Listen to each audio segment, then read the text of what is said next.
Welcome to A Dram of Outlander. This is Desiree, your podcaster and the writer for adramofOutlander.com for all things Outlander, from the Dinah Gabaldon book series to the Stars TV series and anything interesting that falls between. This is podcast episode 175 and installment 11 of the Fiery Cross read-along. Hello out there! I am finally back. Yes. If you didn't listen to my little mini message the other day, I unexpectedly and inadvertently and unavoidably ended up on a hiatus. My first one since the beginning of season 2. I became very sick and it lasted a long time, and I did not have an appropriate voice for recording or the time in between coughing. And then I had some personal and professional things come up that really blocked my path for the next weeks. So I'm back. We're here. And I tried my best to get multiple chapters done, but we're doing 19 and 20. And I'm going to record another episode this week so we can get ourselves caught up. The timing of the episodes is going to be a little more random. I'm going to try and get 2 in a week for the next several weeks, and then we will be where we are supposed to be. But keep an eye out. So the whole Fraser clan, everybody is back at Fraser's Ridge. Remember, Jamie has been made a colonel of the militia by Tryon. That was the payment for him getting that acreage of land. That's going to come due. It's going to come due soon. But we really got to see an insight just into the life on the ridge in the beginning of chapter 19, The Devil You Can. And there's several new families there, and they're really building a community. Even though they're so far back in the mountains, they're building something of their own, and it's substantial and it's growing.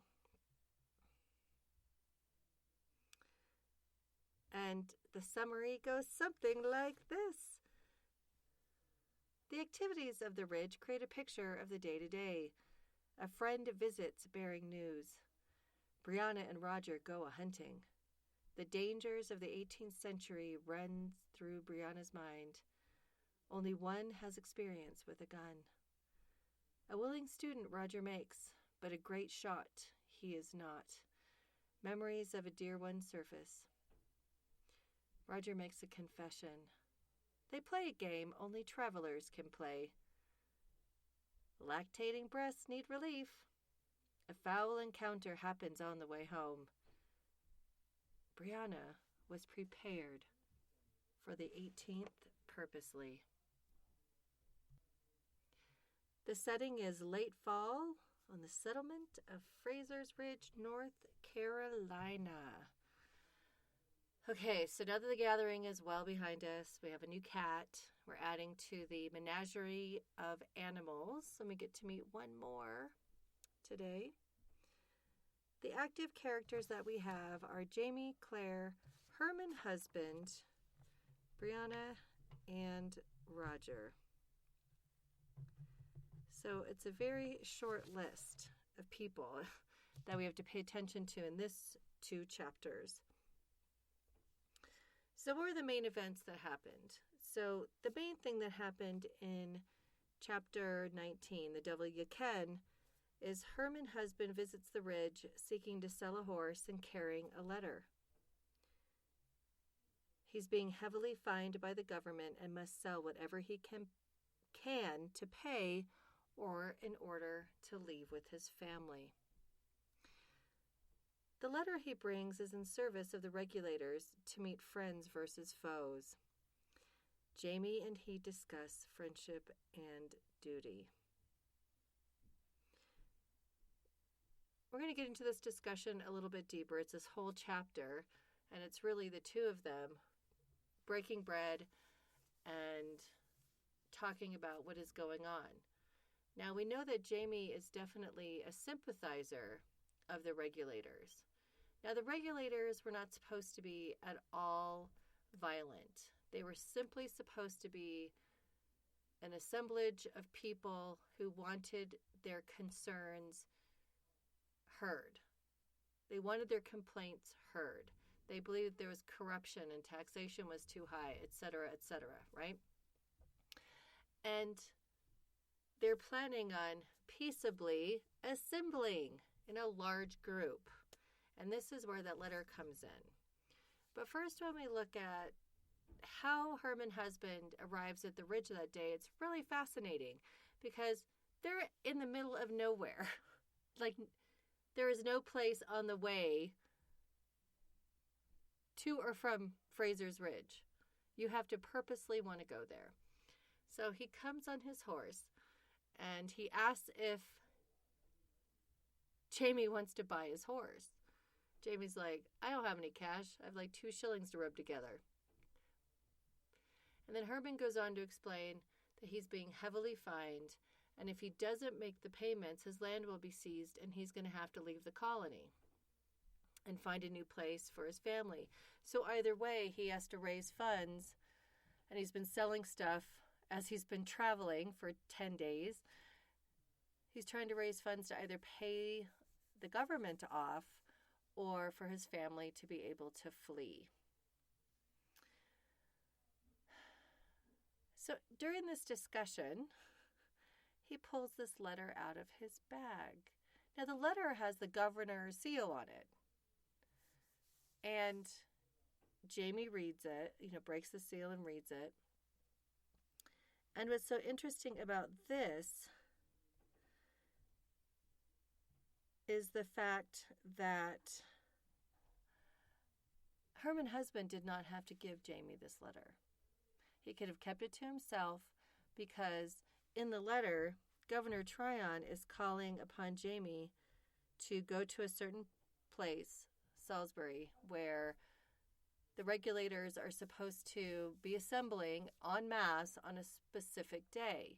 And he wants the militia there to quash it because the governor says that it's an illegal assemblage of people. There's a reason the right to assemble is in our Constitution in the United States. It's because people need to be able to non-confrontationally, in a group, air their grievances to local, state, or federal government. Like, they need to be able to protest. They need to be able to march. They need to be able to be heard. Okay? And prior to that, and this becoming the United States of America, that wasn't allowed. You weren't allowed to speak against the government or the king or numerous other things. And so it put them into a really bad position. And the government took the tack that by any means necessary, you quash them. Now, the governor didn't want loss of life, but he definitely wanted the disharmony to be put down. He wanted those voices of discontent to be quieted. Okay? So as they're in this conversation, Jamie is trying to figure out, like, why did Herman give him this letter? And what it comes down to is, better friends meet on opposite sides, people who are a known entity, than to have people, militia coming from another place that don't know the Regulators. These aren't their friends. These aren't their neighbors, right? They would be much harsher and much more likely to have a poorer outcome for the Regulators than if Jamie's militia, they're friends. They respect each other. And I love the beauty of the relationship building in here. Claire is just on the periphery, during this conversation. And Jamie and Herman are just meeting man to man, friend to friend, and they're meeting out of necessity and also duty. And that was one of the things that came up, I fear in today's day and age that two friends on opposite sides of a situation, of an event, of, you say you have one friend who's very pro-life and one friend who's very pro-choice, or name any other hot topic. Homeschool versus public education, vaccine versus non-vaccine, somebody who is very pro-government and government control versus somebody who's errs on the libertarian side and thinks that the government should not be involved in most things and we should have really minimal regulation and laws. And the government's job is very specific. So can you imagine people who are opposing each other in a situation, and this was a very serious situation, could sit down, have a meal, and just talk about it and say, in the line of duty, I will have to do what I have to do. And then the other saying, I understand what your job is, what you're supposed to do, and what your duty is, regardless of how you feel about this. So they're able to really separate their personal feelings. They're not looking at each other and be like, you hate me because you took Trion's money and now you could help quash the regulators. Like Hermon Husband wasn't whining and complaining. He understands. And he's trying to make it the best possible scenario because he wants to face friends. It's likely to be less devastating, even if they have to do something about the assemblage of people, right? I have a hard time seeing that people can actually sit across from each other as competition and actually have those conversations and still be friends. It's amazing how divisive every topic is now. Like, it seems like there's no middle ground. There's no understanding why people have to do certain things, regardless of how they feel or what they would like to do.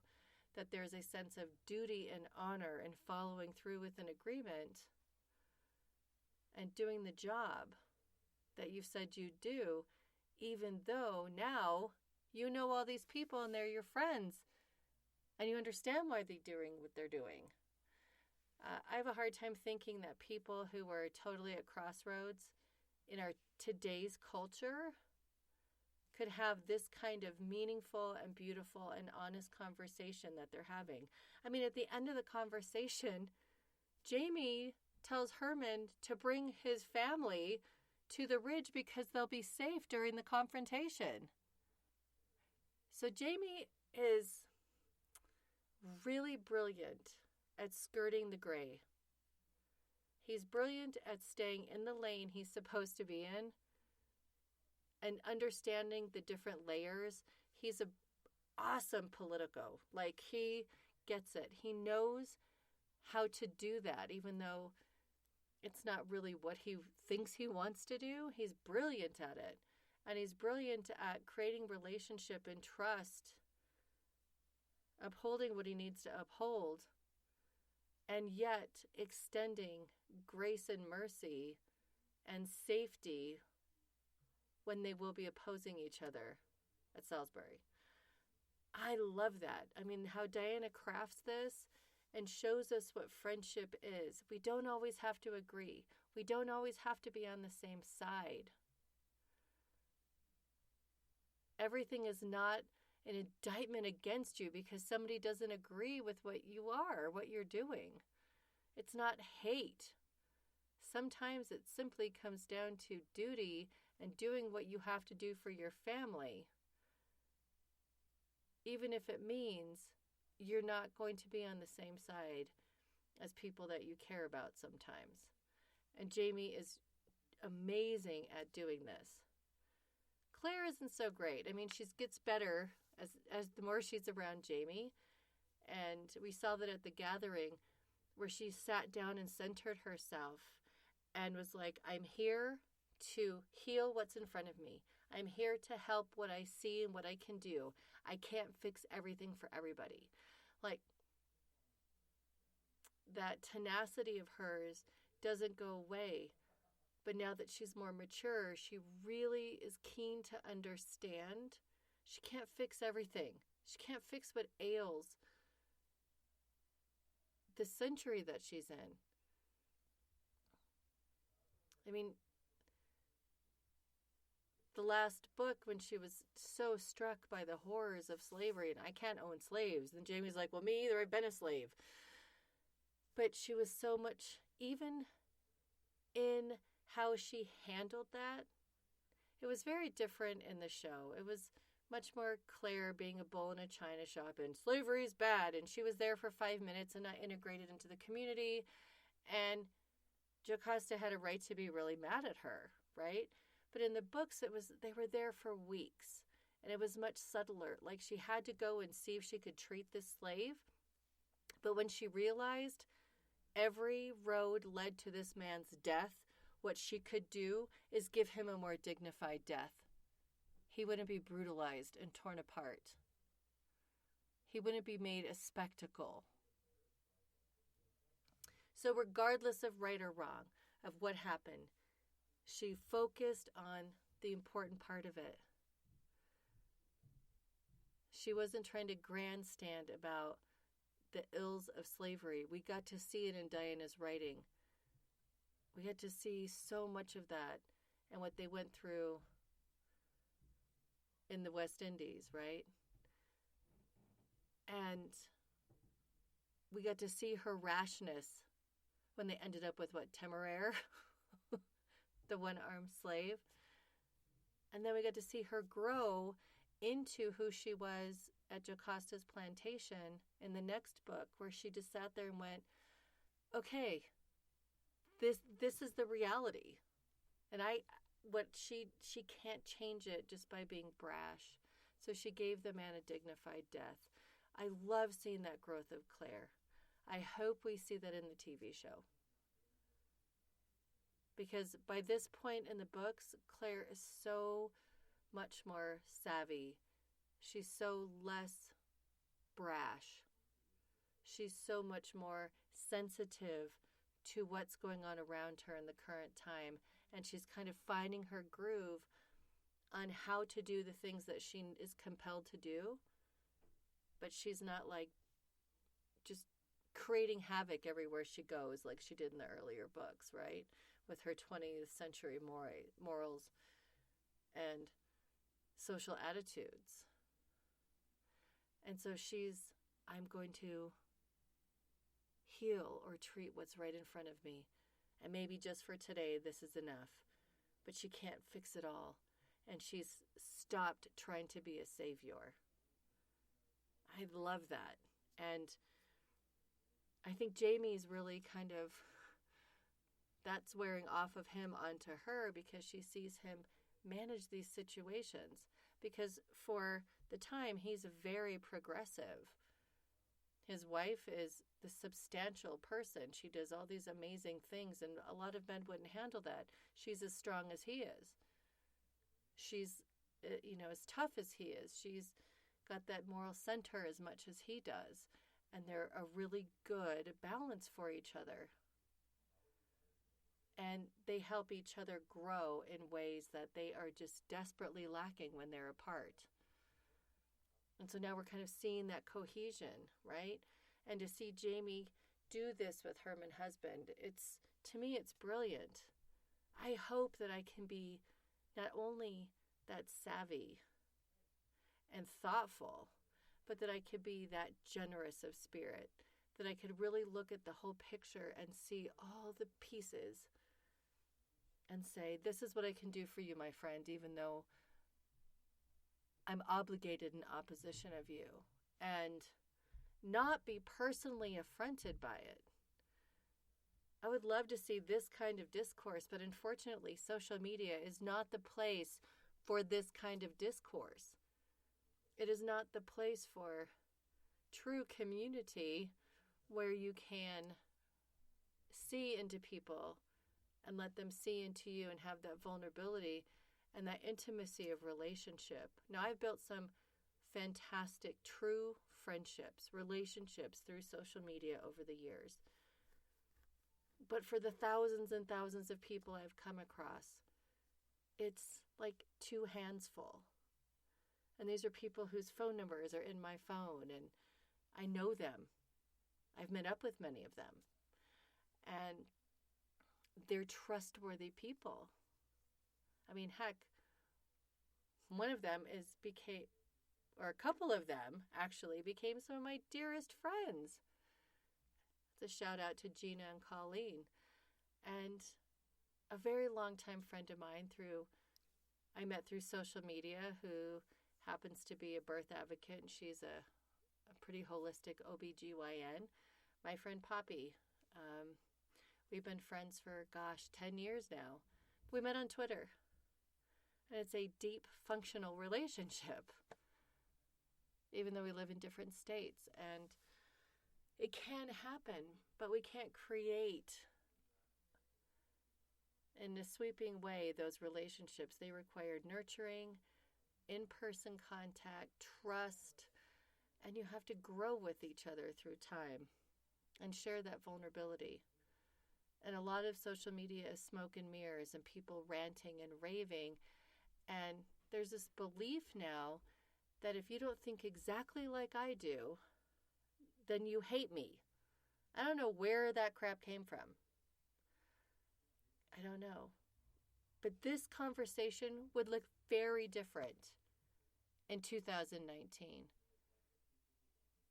I envision like Hermon Husband having to, telling Jamie he's bad, and if you show up and you don't declare yourself anti-government,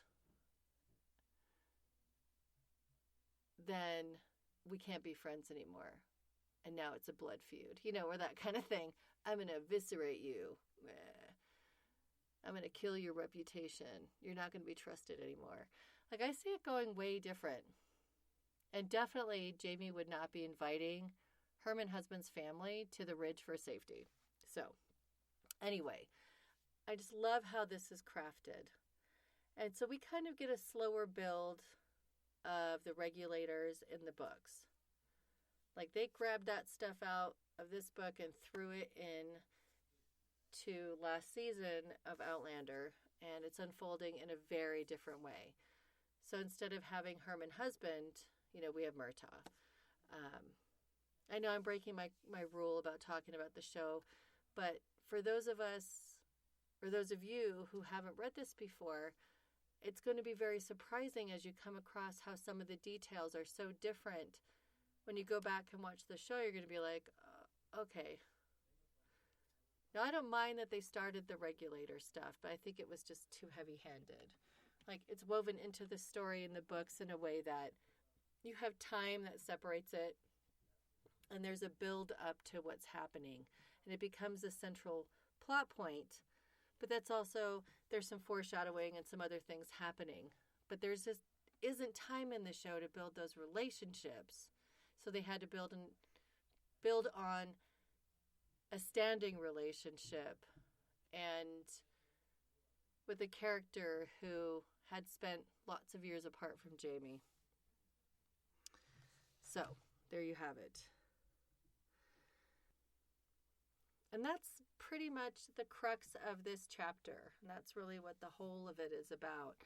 Except for the fact that the menagerie gets another animal, and her name, Herman's horse, is Jerusha. But what she's called is Mistress Piggy because she likes to eat. So they have another hungry caterpillar on the premises. And basically Herman's just leaving his horse, and if his family needs it, they'll come back and get it. I mean, they don't have like a big old truck and a trailer to get that horse. Someone's got to like walk up there, walk how many miles, how many days. It took Herman, was making stops for 10 days selling stuff. That's a long road trip to get a horse. So in the next chapter, we are looking at the relationship between Brianna and Roger. And chapter 20 is called Shooting Lessons. I know, can you believe I just talked for like 23 minutes about one small thing? I've missed you guys. The sanguine part of me has been, needing to get back out. Oh, yes. Things have been a challenge.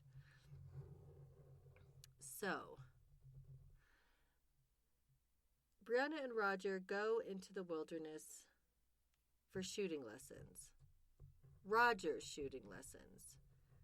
See, Roger knows a lot about history, but again, he's had no practical skills. There was no reason for somebody brought up in Inverness in the time he was brought up with the reverend for a father, and then he becomes a professor of history to know how to shoot. I mean, really know how to shoot and do all this outdoorsy stuff, right? So, Brianna is a very skilled shooter. She's very skilled outdoors woman. She knows her things, right? And she's taken him out. And this is really the first time that she's leaving the baby for the day. Because when you go out, and it's not like now where you can be like, I'm going to the shooting range, and you're going to drive to one, and you spend your 2 hours there shooting targets, and you come back. Yeah, they're going off-road, like by foot.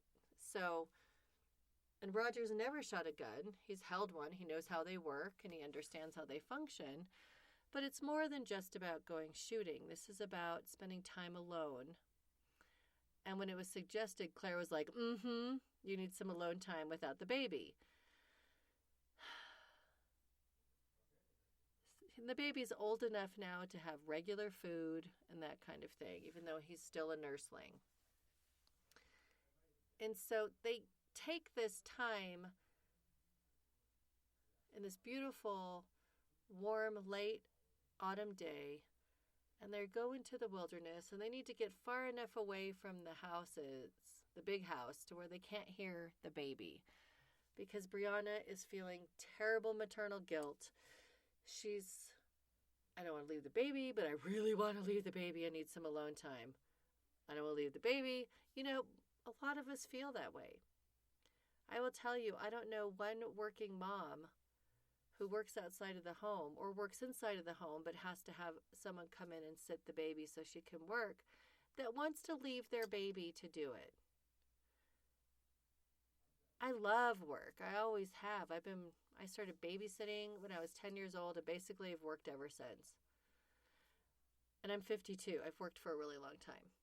I love work.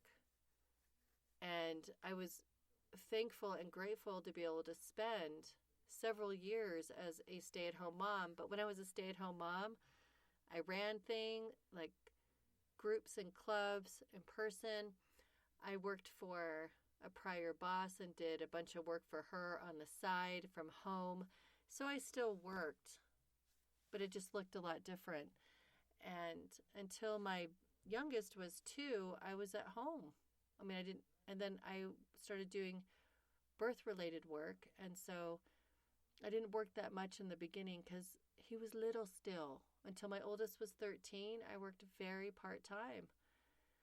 And I off-tracked for a lot of years. I knew I liked work so much, I didn't want to sacrifice my littles for it.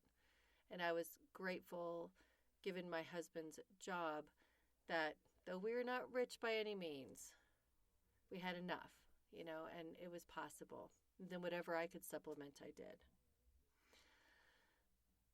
She doesn't want to leave him, but she knows that she needs that separation. He's a baby that's pretty high need and requires a lot. And she's got to get away, and she feels that tug and that pull, and she can't even hear anything that remotely sounds like a baby. She's got to get out of there. And then she can connect with Roger, and they can actually talk and just spend time together. It's super important to have that. And I encourage my families that I work with that they need to spend, especially first-time parents, and those who have lots of children, I say, now remember, during this time where you guys aren't being physically intimate, you're not having sex because you just had a baby, this is a good time to sort of date each other because it's very stressful. It's a lovely stress. Babies are amazing and I love them. They're awesome. However, they're very challenging and they take up 23 hours and 55 minutes of a day. The other 5 minutes they would take up too if you didn't have to go to the bathroom. And half the time they're in the bathroom with you. Anyway, so they require so much physical and emotional care, right? And that couples need to be able to spend, I tell them to set a timer, I kid you not, for like 3 minutes each in the beginning. And they each talk for 3 minutes about anything that's not baby related, parenting related, because we shouldn't lose ourselves in it. We're still there.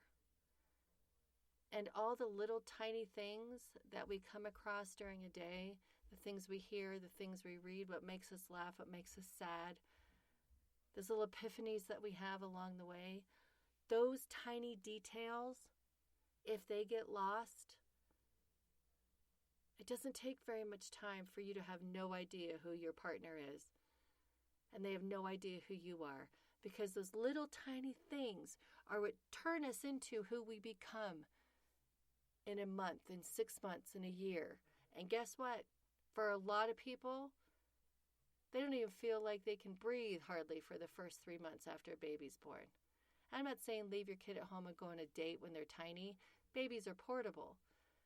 But you need to have little bits of dedicated time to check in with each other, to hear each other, to see each other. And then it's a lot easier to handle the stress and to be really gracious and merciful with each other because it's hard. It's hard, especially in our society, because we don't have a lot of extended family. We don't have our tribe. Most of us don't have that. We do it all by ourselves. And I don't think we're meant to do it all by ourselves. Like in this chapter, Lizzie has the baby. Jamie and Claire are around. There's other people available. But they have community so she can step out into the wilderness for an afternoon. I would have killed for that when my kids were little. I had nobody. So I get it, right? And our culture is so hard now. We just lack so much, and we have so much mental health issues. And I really think if we lived in deep, accountable community, we wouldn't have so much. It's a pain to have people know your business, but you know what? I think it's healthier for us to have people know our business and keep us accountable and keep us on the straight. And we're doing what we need to be doing, and we're supporting other people, and they're supporting us. I think if we can find that, it's a lot better. And we're a lot healthier all the way around, and so are they. So she's getting this little taste of independence just for an afternoon. And she and Roger's relationship needs to be nurtured. They haven't been back together very long. They just got married, truly married at the gathering. And not only have they had this baby between them, they have the history of what happened to Brianna, but also what happened to Roger, ending up with a Kenyan Kahaka, right? They have both had some deep trauma. And the whole psychological trauma of not knowing about if the other person cared still. She thought he left, that he abandoned her, right? And then he had no idea if he was ever going to get out of there, if she would still want him. And then they had the sacrifice of young Ian. Like, there's a lot that has to be processed and unpacked, and it's been a very short time. They're both still healing. They're both navigating this world. Like, she has had the ability to navigate it a lot better, not only because of her skill set, but because she lived at Jocasta's. She became part of the day-to-day. She became part of the community. So she integrated. Roger was with the tribe most of the time after being on that terrible ship with Bonnet, right? And Bonnet is still looming over them. Is he dead or alive? Well, we know he's alive because they escaped that blast, he and Brianna together. But he could be dead from something else. So they have a lot that they're carrying. So much. Imagine if Jamie and Claire had to deal with Jamie's stuff after he was raped and abused by Randall and all that stuff going on in France. If they would have had a 6-month-old baby when that happened with Blackjack.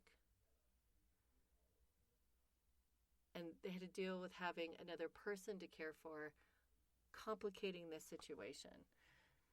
So they have a really tough road. And it's not like they have like the neighborhood therapist they can go to. They're doing their best, and they're working into that comfort and into that intimacy, and this is part of that. So they walk in this lovely, mossy, earth, and they're just talking, and they're kind of letting it all, taking some deep breaths, and all right, we can just be us now. We can like put that hat away for a while. And I know for most women, I'm not a guy, but for most women, we kind of have to take those layers off so we can just be a woman, right? Like she has to take off, she has to get away from even the sounds getting to her. That someone's taking care of my baby. I don't have to be on mother alert. And she could put that down for right now. We have to have that transition and reintegration into ourself, right? I think men are a little more analog than that. A lot of men, I don't say all men. My husband's not analog about that. He tends to be very emotional. So they have to go through the paces. You can see probably your relationship in this. And with little babies, we are touched the heck out. So she's got to be like, okay, I'm just Brianna, and this is what I'm doing, and this is my husband, and we're going on a date.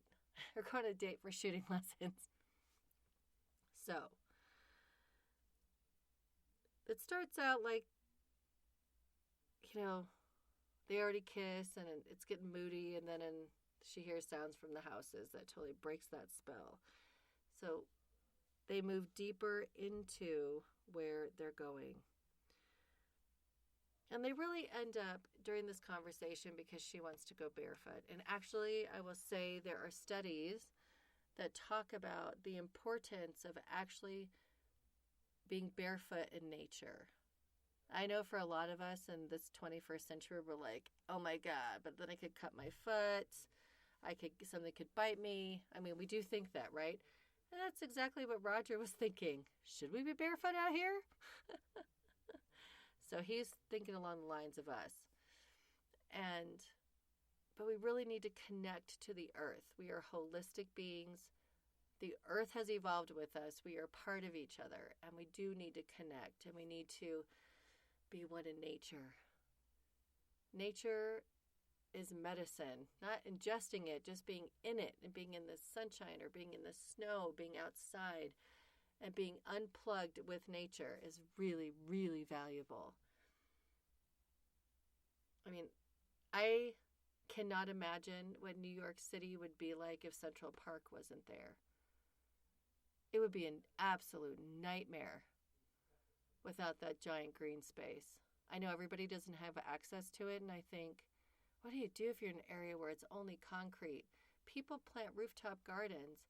They're like doing anything they can to have any kind of vegetation and like nature near. It's we need it as humans. We can't just live in a concrete jungle.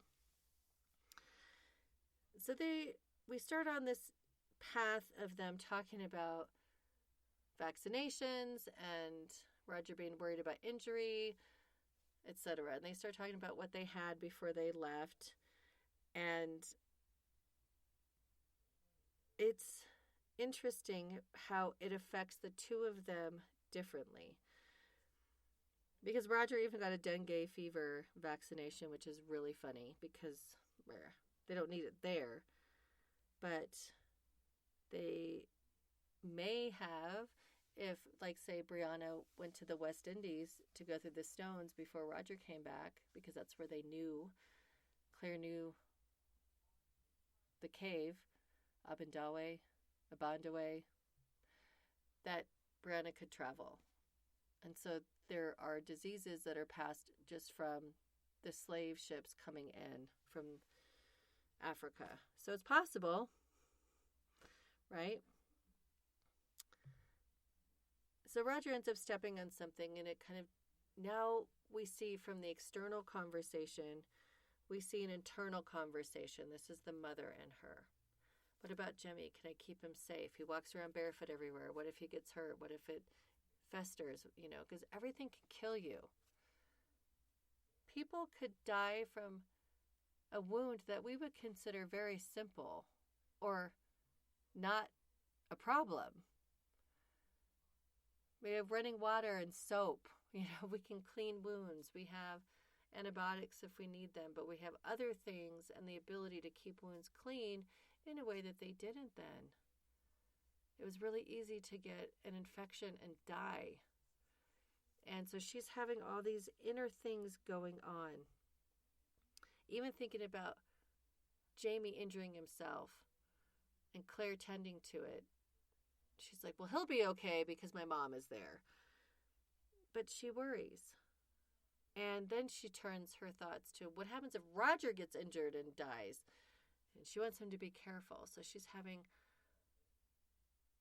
all of these thoughts going on inside of her.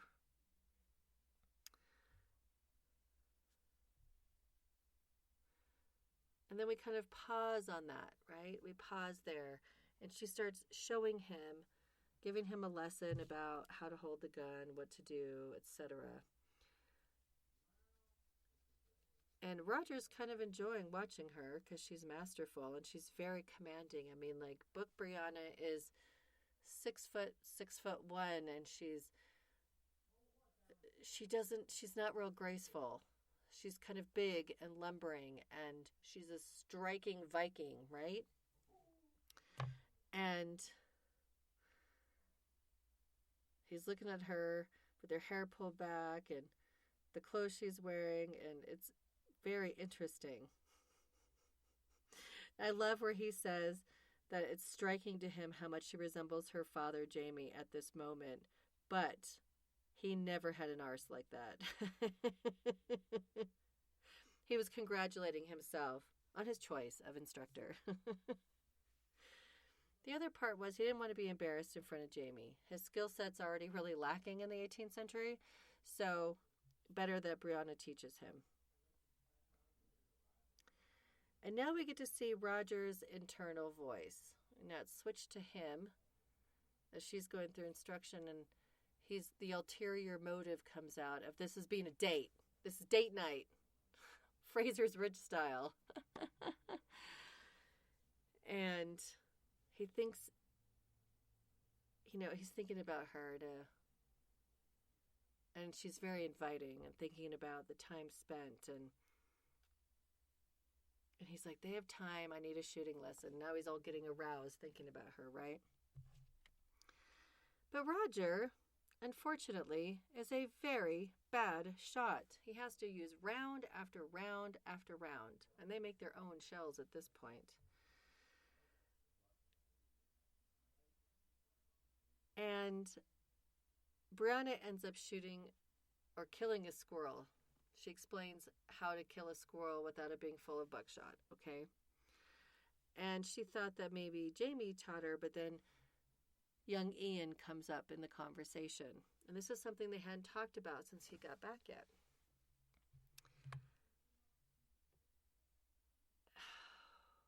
man. So this is where things get a little deeper, okay? They're moving into territory that's necessary, definitely not sexy time, but it's something that they have to talk about. And Roger makes a startling revelation to Brianna that he killed a man in the Kenyankahaka village that night, and that he doesn't think about it very often. And it was really in defense. He needed to get away. He was trying to escape. But young Ian sacrificed to staying at the village so Roger could go back to Brianna is just weighing on Roger really heavily. And she wants to know what's wrong. And he just says he's sorry about her cousin. And instead of her, sometimes she can be like, rah, right? She puts her hand on him and pulls close. And she just says she's sorry too, but it isn't any more your fault than mine or Da's or Ian's for that matter. She gave a small snort that might have been intended for a laugh. If it's anyone's fault, it's Lizzie's, and nobody blames her. That's what I've been saying the whole frickin' time. Lizzie got a total free pass. That girl. And Brianna says he had never told her before about what happened that night in the village. And now he explains it. That what happened, and he wasn't even sure if he killed him. But the belief was that he was dead, and that's why they had to trade somebody for the replacement of that man, which I know we've talked about before, that was common practice, that they would adopt people into their tribe in order to keep their numbers where they needed to be for survival, right? They really had to have that, and they washed them of their, whatever their color or tribe was, they were now Kenyankahaka.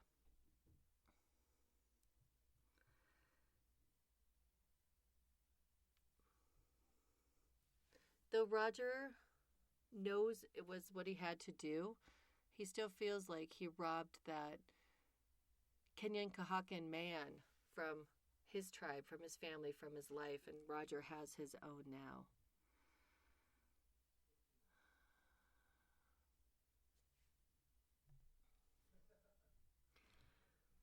So he tries to unsuccessfully shoot more and more and more, right? He just sucks at it and can't figure out why at this point. So they sit down to have their meal that they brought, and all of a sudden he says, pizza. So this is the game of 20th century foods I miss. And then Coca-Cola and pizza with beer and real beer, not Lizzie's beer, etc. And Brianna starts thinking in her engineering mind, hey, I think we could make pizza here. We could use goat cheese. We have sun-dried tomatoes. I don't know about the oregano, but we don't need it anyway. I can make crust, whatever. Like, I can make pizza dough. So Roger said how pizza came to the colonies. They could do it. They could make pizza. That would be really interesting to introduce foods that we're used to eating. I mean, of course, they'd be more rustic and in a different way. But I totally would be like, I am going to make tacos. I can make corn tortillas. Corn is here, I can figure out. We have it. And I am going to make taco. We're going to have Taco Tuesday in the 18th century. I would bring that. 100%.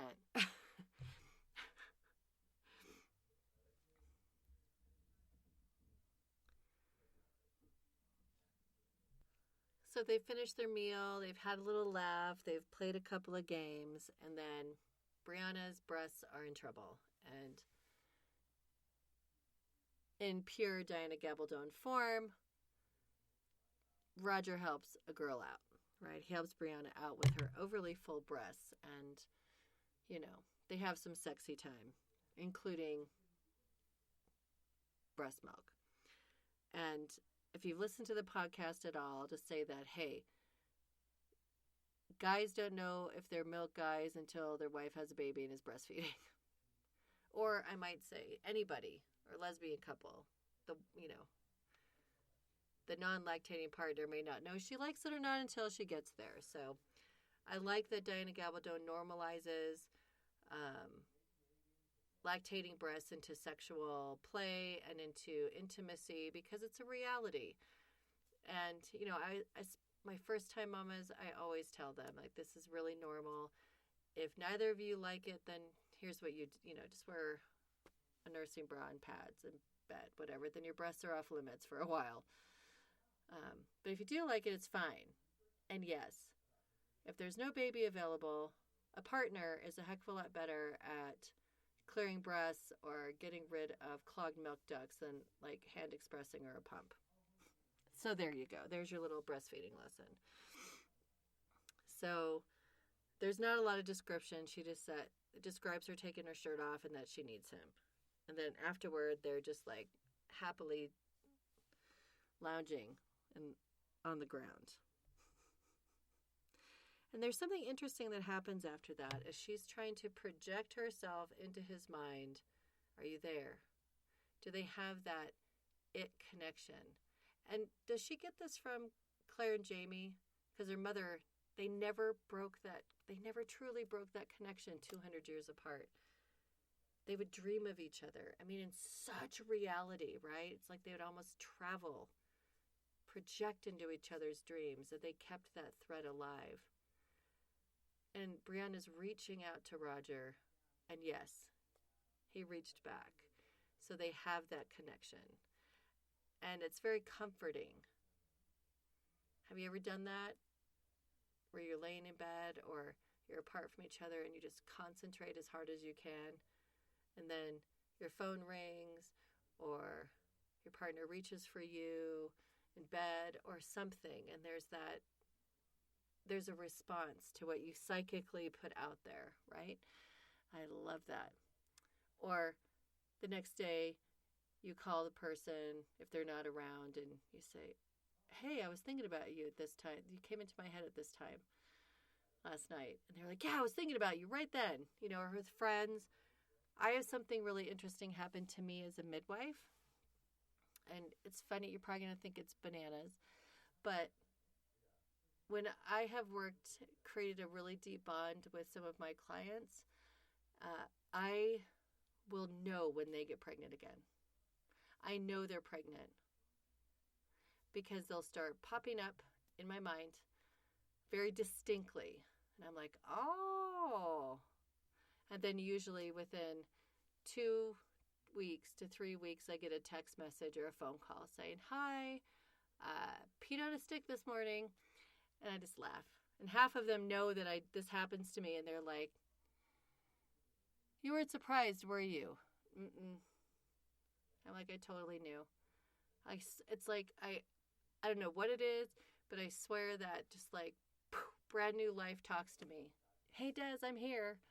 I'm like, hey, meet you in 9 months. It's fascinating. But there's this, I have some kind of bizarre spiritual connection. And when I lay my hands on a baby and talk to the baby while I'm feeling for a position and stuff, the baby responds. And when the baby's born and I put my hands on the baby and talk to the baby knows me. Oh, that's you. I know you. And it's this interesting connection. I swear those babies talk to me through putting my hands on the mama's belly. Yeah, it's fascinating. But I feel very rooted and connected to nature and to people. And that's just how I function. To me, it's just part of my spiritual nature. And so for Brianna to do this, I was like, yeah, it's normal. I don't know if you've ever done it, but try it, I guess. We all have different levels of beliefs and thoughts on all of this, but mine are pretty like, yeah, the spiritual realm is absolute in my mind. 100%.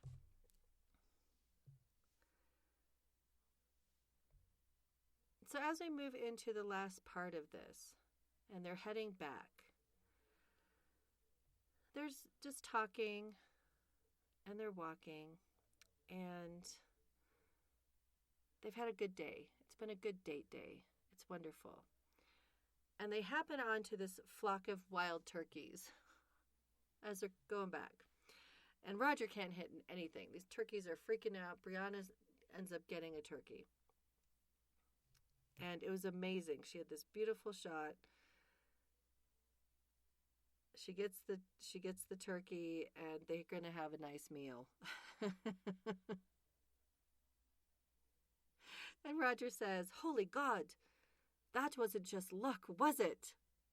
She says, "Maybe half." And he doesn't think he's ever seen a turkey that wasn't roasted with chestnut dressing and potatoes. And this drew immense respect from Roger. Like, he was so impressed because now he gets to see her skill in real action, real time. And he's amazed. "That's great shooting, Bree."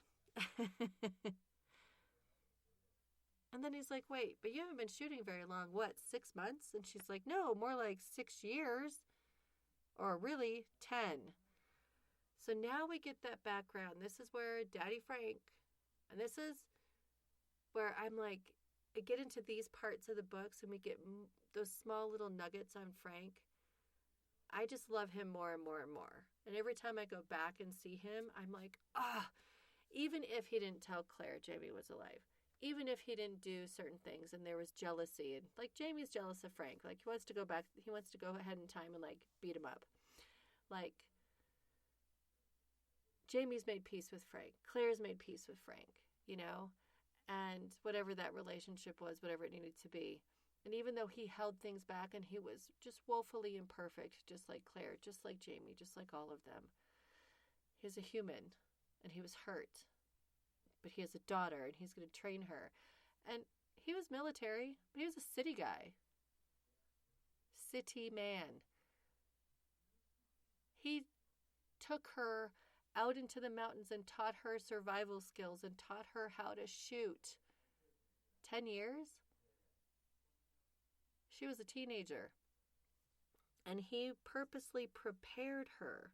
At 13 years old, he gave her a .22 gun. She was shooting clay pigeons by the time she was 15. And they went to go hunt doves and quail in the fall.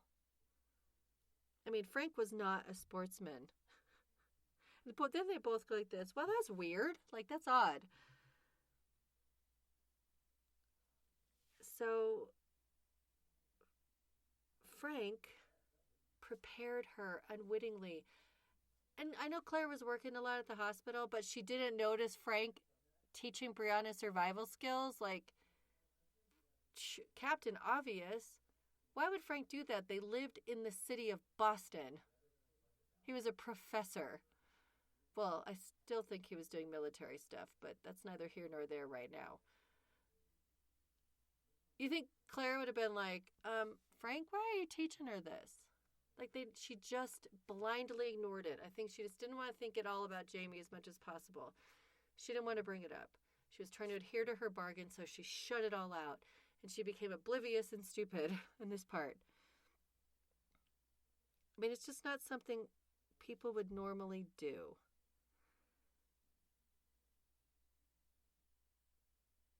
And then they kind of wonder if maybe he had found Brianna in the past. But remember, to find people in the past, they have to do something really remarkable. Jamie was remarkable in the Rising. The prison, they found him on the rolls. There has to be something big in order for you to show up in history. They just don't have run-of-the-mill people. I mean, you could be scanning primary sources from a time period and find somebody interesting that you want to follow up and maybe try to see if there's anything more about them. But generally, you're not going to find a lot of just people that are named. And so they think, well, maybe he didn't know anything at all, but he just wanted to make sure.